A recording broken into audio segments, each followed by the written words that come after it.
සුබ දවසක් මගේ channel එක බලන ඔයාලා හැමෝටම. ඔන්න කොන්ක්‍රීට් දාපු වැරන්ඩාව වටේට පේමන්ට් එකේ ලස්සන තනකොළ පඳුරු ටිකක් හිටව ගන්න තමයි මම මේ හදන්නේ. බලන්නකො කොහොමද ඒක හදන්නේ කියලා.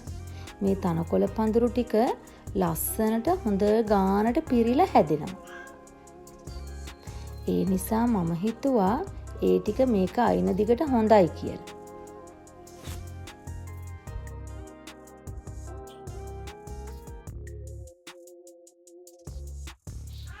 ඔන්න ඉතින් දැන් නම් අපිට පොඩ වහිනවා. දැන් ඔන්න පුළුවන් ආයෙත් මල් හදන්න පටන් ගන්න. මේ මල් පඳුරු ටික දැන් අවුරුද්දකටත් වැඩි. ඒක හොඳටම ලොකු වෙලා දැන් අඩුවෙන් තමයි මල් පිපෙන්නේ. මම හිතුවා ඒකෙන් අතුකිනි ටිකක් කඩලා අයින් කරගෙන පඳුරම ගලවලා එතෙන්ට පොහොර ටිකක් දාලා අලුතෙන් හදාගන්න. ඉතින් මම හිතුවා එතෙන්ට පසුයි කොම්පෝස්ටුයි මංගාව තිබුණා කරදහය පොඩ්ඩක්. ඒ ටිකත් හොඳට මික්ස් කරලා එතෙන්ට පුරව ගත්තා. පුරවගෙන අර කඩාගත්ත අතු එතන හොඳට හදාගත්තා.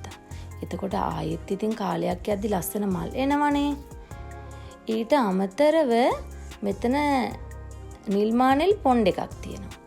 ඒක වටේට මේ ටයර් ටික තියලා වෙනසකටත් එක්ක දවල් කුමාරි වගේ පිපෙන මල් ටිකක් තමයි හදාගන්න හදන්නේ. එයාලා ඉතින් හැමදාම මල් පිපෙනවනේ. ඔන්න බලන්නකෝ. මං හොඳ පස් මිශ්‍රණයක් හදලා තමයි ටයර් වලට පුරවන්නේ.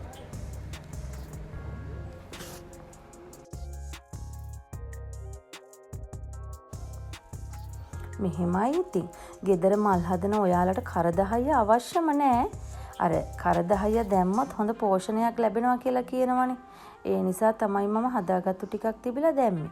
හොඳ කොම්පෝස්ට් ටිකකුයි මතු පිට පස් ටිකකුයි තිබ්බනම් හොඳටම ඇති අපිට මල් හදාගන්න.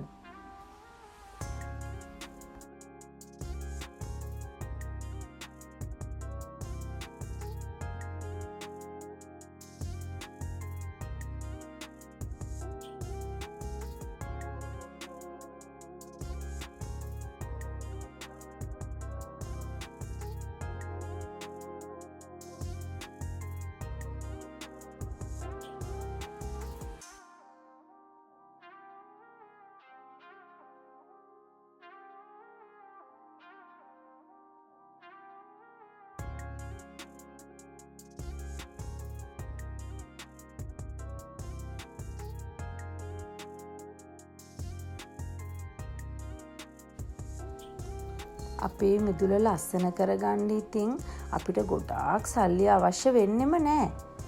මොකද ගෙදර බින්දි උනවා ලාම් පිඟන් ඔය ඕනම දෙයක අපිට ලස්සනට මල් ගහක් හදාගන්න පුළුවන්.